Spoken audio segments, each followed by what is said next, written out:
this will be the last video in Mental Illness Awareness Week. Today we're going to talk about the abuse that I went through with my kid's dad. You know, I just want to put this out there. There's no abuse that is okay. Verbal, mental, physical, any of that, none of that is okay. So if you know somebody who's going through this, or you are going through this, please seek out help. Which is something I know I did not take that advice for quite some time. But anyways, getting right into it. So yesterday we talked about how I had a thing for dating people off the internet because my mom was very sheltering, or, you know, she just wasn't really into, you know, me doing things independently. You know, I just so desperately wanted to get out of my parents' home, and she was not into that. I wanted to go to college, but there was no money for it, and, you know, my dad was getting upset because I wasn't getting a full-time job, but he didn't realize that, you know, I didn't have the proper education or training to get a full-time job, and I just really wanted out of my house. I couldn't take it anymore. I started hanging out with this friend every weekend. We really weren't doing, you know, bad things. It's just that this friend wasn't a really good friend to have. She was using me for cash and things like that. I guess in a sense, I was kind of using her as a way to get out of my home, but we were doing, I mean, I didn't think of it really of using her. I thought we were really, truly friends, and apparently that wasn't it. She was talking badly about me behind my back and things like that. And so, you know, at the time, I was just so looking for, you know, some kind of a love, a friend that I never had, you know, a man to validate who I was and get me out of my home. You know, I felt at that time, you know, if I'm not going to be successful career-wise or money-wise, I guess family life was about it. And I had lost Tom, somebody I had been with for quite some time. And, well, actually, I really can't call it been with because we never met in person, and, you know, but he was that one person I spoke to all the time, and, you know, so after Tom had left, I was so, I guess the word is desperate. I was desperate to find a replacement, and, you know, because I really believed in my heart and my mind that me and Tom were going to get married, but it just didn't happen, and I guess it was never really meant to happen, you know. So Plenty of Fish had become the takeover for the AOL chat rooms, and I really didn't expect me to find anyone decent, though, you know. But the kid's dad, he messaged me on Christmas Eve of 2006. I was really excited about it. He said he wanted a family and things like that. Although, for future reference, that is a red flag. If somebody says it right away, not even thinking about it, you know. So I actually spent Christmas Eve at the day program I had been going to at the time, and one of my good friends, he told me, don't do it. He basically told me, don't do it, Kelly, that's not a good idea. I didn't listen. In fact, that was the friend I had a crush on that was dating my other friend. So people had warned me, don't do it. It doesn't seem like a good idea. I had, you know, found out talking to him further that he was in the process of getting a divorce from his ex-wife. They weren't married very long. They were only married for maybe about a month. And that didn't click in my mind. They didn't have any kids. It was just a dog, them and a dog. So, you know, I didn't think of it at the time that, you know, he was already in the process of the divorce. He wasn't, you know, looking to stay with her. He wasn't separated. They were already in the process. They were filing and trying to finalize that. I still to this day don't know if they ever truly legally finalized that divorce. They probably did, because I think she did end up marrying somebody else. So, right away he said he wanted to have kids, and, I was young and dumb. I didn't really think anything of it, and, I didn't think that was a problem. Um, I thought, oh, that's really nice. I'll probably get out of my house. I'll get this man. Didn't think anything of it. I thought he was cute back then, but, you know, I think my needs and wants kind of dulled my senses a bit. And, my grandmother always said, don't settle for anyone or anything less than what you're worth. And that's basically what I did. So things went well at the very beginning. Things were going really well. We hung out all the time. He was cool with hanging out with my friends. I never really thought of anything bad until he introduced me to this one friend that he hung out with all the time. He turned around and said, oh, please don't don't hug or kiss me or anything in front of this guy. Not thinking anything of it. I just thought he was just, maybe this guy just doesn't like to look at, public displays, Later to find out that the kid's dad had told my friend that I was hanging out at the time that he was, into guys and girls at the same time. My sister and my mother told me the night that I brought him home for dinner, they thought he was gay. So, not that it's funny, or though sometimes I do joke around about it, when your mother and your sister tell you that the guy you bring home for dinner they think is gay, please do take that advice. That may very well be true. Save yourself the pain. So, but things were going well. 3 months into the relationship, I got pregnant with Isabel. And from that point on, things got really terrible. He was mean to me. I think he was with somebody else from the very beginning of that time. There was a young man that he would, want to hang out with. My mom was throwing me out of the house because she had a rule that if I had gotten pregnant that I would either get rid of the child or I'd have to move out. So I guess moving out was the thing. And, I think the kid's dad was really upset about that because that meant I'd have to move in with him and his family, because he lived at home with his mom and his brother. And his mom was all happy about Isabel, but she was not happy that I'd have to live there. She complained all the time that my mom had a big house and, that, I should stay over there. And, but, he is the guy and he's got to take responsibility as well. So, but before I moved in with the kid's dad, there was one night that we had gone to, it's called Sports Plus back then. Now it's a gym.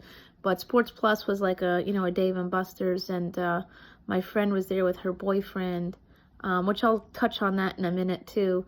And he started flipping out on me in public, and he was verbally abusing me in public, and I should have ran away at that point, but I didn't. And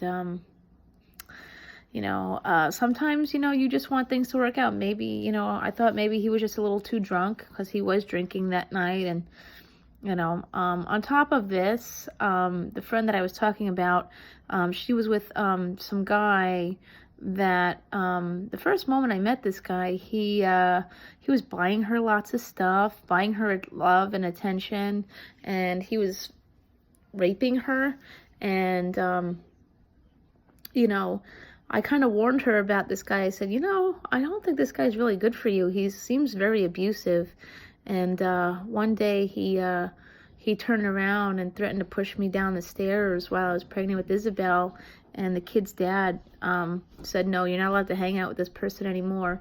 So he started to control who I hang out with, So I had actually lost 2 friends at the time. It was that person and the person I used to hang out with on the weekends. However, losing the person I hung out with on the weekends really wasn't a terrible loss, because like I said, she was using me for money and things like that. So but as time went on, the kid's dad and his mom were verbally and sometimes physically abusing me. You know, it was really bad. There was one time where the kid's grandma was very devious. She actually put me in her car and told me we were going to social services, because social services gives emergency apartments, and that's not true at all. She was looking to put me in a homeless shelter, and he got really upset about that when he found out. And one night, the night that we had the baby shower, he was kind of drunk, and but we were trying to watch a Halloween movie, and I guess he got freaked out, and he kicked me in the leg and things like that. And he had that one friend that would come over every night. I really truly believed he was cheating on me with that guy. But there was one guy, he would drop me off at my mom's house, and he said he was going to go help some kids at a group home.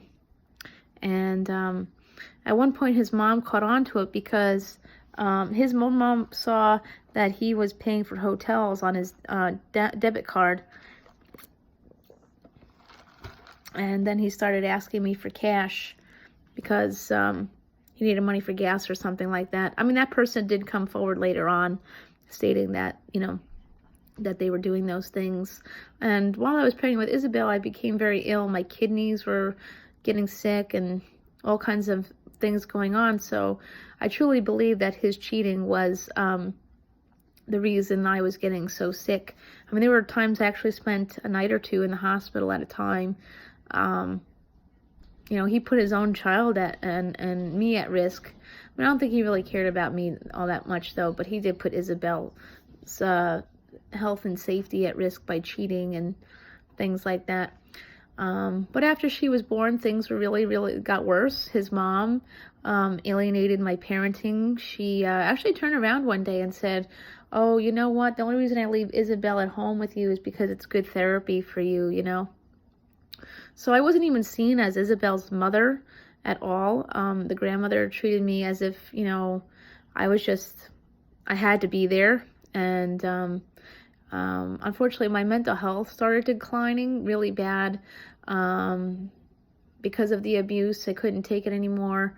I would cry at night, and then I would get yelled at for doing that. You know, he would, you know, just lose it because I was crying.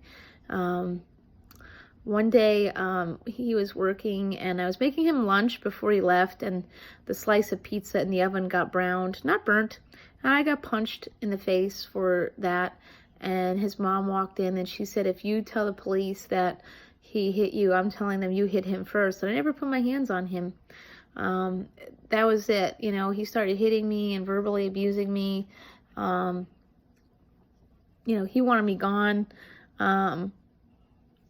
At one point, I finally got sick of it, and I overdosed on Darvocet, and I went to the hospital, and I had to stay. And you know, after that, he kind of got freaked out about it. You know, he got worried, and you know, he felt bad. You know, but not bad enough, I don't think, because when I got home, it went right back to the way things were.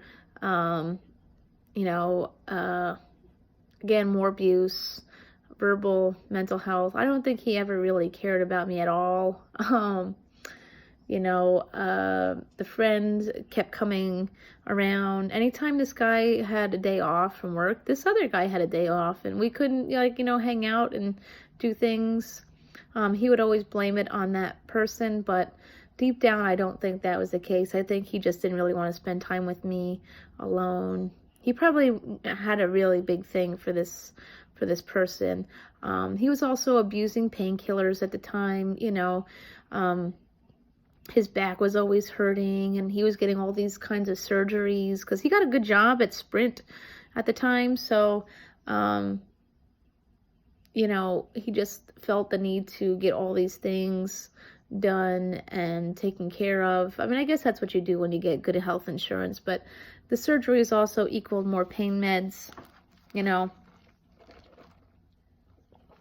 He was diagnosed with muscular dystrophy at some point in that relationship, but I think his body just wasn't able to handle the pain meds anymore. So I took this abuse for a good 8, 9, about a year, almost a year. I was trying to have a yard sale in the yard, getting rid of things because the grandmother was complaining that I had too much stuff. And so I did that. I had a yard sale, and just before that particular yard sale, somebody had broken into the yard and stole my brother-in-law's dog, as well as the kid's dad's dog got hit by a car. I had let them outside to go to the bathroom. I ran back in to go to the bathroom, and next thing we know, we had a knock on the door saying somebody hit the white dog and took the other one. The kid's grandma told me I was not allowed to call or let him know while he was at work that these things were going on, because she didn't want him to come home and lose his job. So thanks to her, he got really upset with me when he realized the dogs were gone. And at this yard sale, he made me feel so bad. I just couldn't take it anymore. So I downed a bottle of Ambien. I'm not supposed to be here anymore, but I took it in hopes not to hurt myself. I did it because I just hoped that somebody would help me. I had tried going to the police and therapists before all this, and everyone would just say that, you know, that I was the one that needed help, and that I need to do this and I needed to do that. Nobody was seeing that he was the problem, or his mother was the problem. In fact, my own mother didn't see that there was a problem there. Just like when I was in 2nd grade with that teacher, you know, that teacher was, you know, blaming me and for doing things, and then she later on finds out that that wasn't the case. So while I was in the hospital being treated for this overdose, he went to the courts and filed for custody of Isabel without letting me know that he did that. And he didn't have me served to come to court, but he knew I was going to come back to live at home, you know, which I did. But after that overdose, I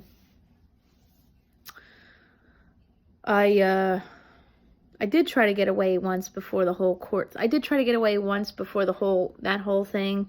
I actually grabbed Isabel and left when this young man told me he was cheating on me, and I filed a restraining order. And we had plans of filing for custody of Isabel and me staying there, but my stupid self took him back, and not realizing he filed for custody of her and didn't have me served to come to court. So I lost custody of Isabel on default because I didn't know there was another case going on. And I didn't have proper consult. You know, my family didn't really have money for an attorney, so we had the legal aid attorneys. And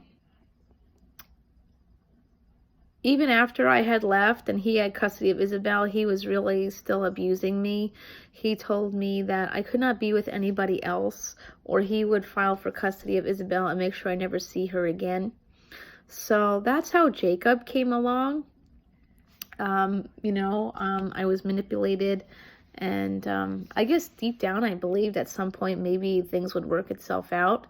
But when I was pregnant with Jacob, he was with other men, and you know, so there was no chance of that ever happening again. I was living in another housing agency back then. That was another roller coaster ride of abuse. So I was being abused by my kid's dad, as well as this housing program. I didn't know I was pregnant with Jacob when I moved into this house with this other lady.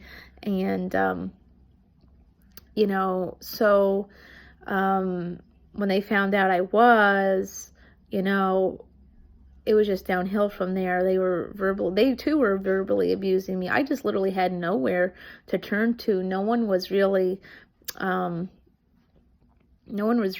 had no safe place except for the day program. I would go there pretty much every day, all day. just to escape everything and everyone. So when Jacob was born, I ended up being in a home. I was homeless just before he was born, and the hospital decided calling a homeless shelter to have me and Jacob placed with child abuse. So I ended up having to move back with the kid's dad because they were going to remove Jacob. So somewhere along the line, the hospital and Child Protective Services thought it'd be better if I moved back home over there. And but that didn't last very long because he ended up abusing me further to the point where CPS said if I didn't get me and Jacob out of there, they were going to take him away. So I ended up going to go stay at my grandmother's house, and my grandmother passed away while I was, staying there. So I basically took care of the house while my family was selling it. And then I moved into the housing agency in which I live now. But while I was living at that building, there was another issue. I had a thing with making friends still. I was still very desperate to meet and make new friends. And there was a couple there that I thought were really cool. They seemed to really be into, being my friend and looking out for me. And turns out they too were using and abusing me as well. There were other people in the building that they didn't like, and if I didn't join them in that, they would use that person's name to call Child Protective Services on me. The wife, I thought she was truly my friend. She needed to use my computer in my apartment. She was stealing money from me, and she was also taking money from the kid's grandma to tell on me to her and to the, CPS. So,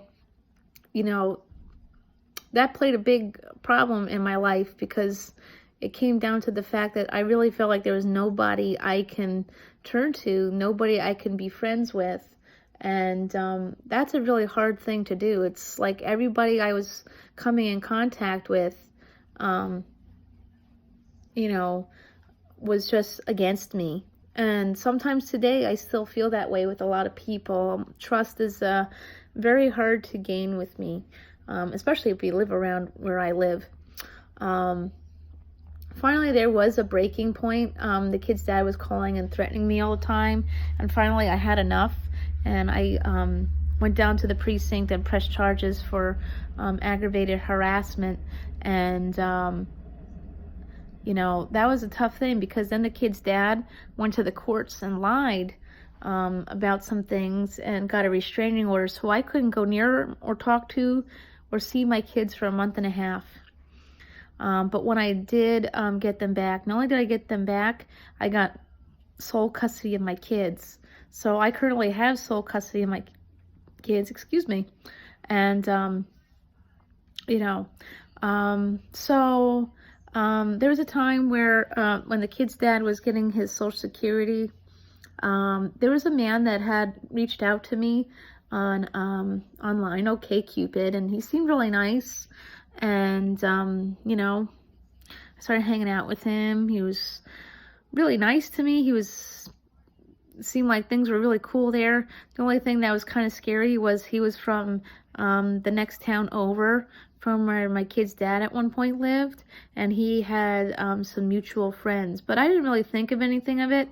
I mean, Long Island is a very big place though, but you just never know. And but this person, again, it started out really nice, and but then he too was telling me, well, you can't hang out with this one, and I don't like this person, so don't hang out with them anymore. And then this guy started coming in and out of my life. He would disappear for a minute and then come back. There was one time, it was his birthday, and I was taking him to a hotel, and he slipped some drugs into a drink, and he stole all the money out of my wallet, leaving me there. And I didn't go to the police for any of these things because I was afraid that just after I won custody of my kids that I would lose them. But finally at one point this guy did leave. I didn't hear from him for a long time. But his girlfriend did text me from his phone. she admitted that he was hired to get rid of me by the kid's dad, which makes a whole lot of sense because it seemed like he would come and go when the kid's dad was about to or did get some money. So, and I did go to the police. I did actually go to the police with that information and with the text message, and they refused to do anything about it. Just like they refused to do anything when I was being abused by the kid's dad. You know, unfortunately, domestic violence victims are, you know, not very, not very on the top of the totem pole for the police to do something about. So, yeah, so my kid's dad did that, and he got away with it. So I didn't hear from that guy for a long time. And I was in the process of getting weight loss surgery in 2014. And then all of a sudden, one day, I had come home. This is when I was still living in the old building, and that old building, you needed a key to get into the building. You know, you couldn't just go straight in and go to your apartment. No, you needed a key to get in, but there was a kid in the building who was disrespecting that, and he left the door open, and somebody was knocking on the door, and I thought maybe it was my housing people. Maybe they need to speak to me or see my apartment or something. And no, it was the man that the kid's dad hired to do evil things. And at that rate, I couldn't like fight him off, and he assaulted me in my home. And it was horrible. It was horrible. And no, I didn't go to the police for that either, because nobody really was doing anything to help me from the very beginning of this mess. So I didn't think anybody would care to help me after this either. So I just, you know, let it go. I did take one of those Plan B pills. I've never taken it before. I was never really given any, you know, proper advice on how to use it. It was actually given to me for free as a sample. And I didn't realize that there was a weight requirement. I didn't realize you had to go back 2 weeks after taking it or anything like that. I was actually too embarrassed and scared to say or anything.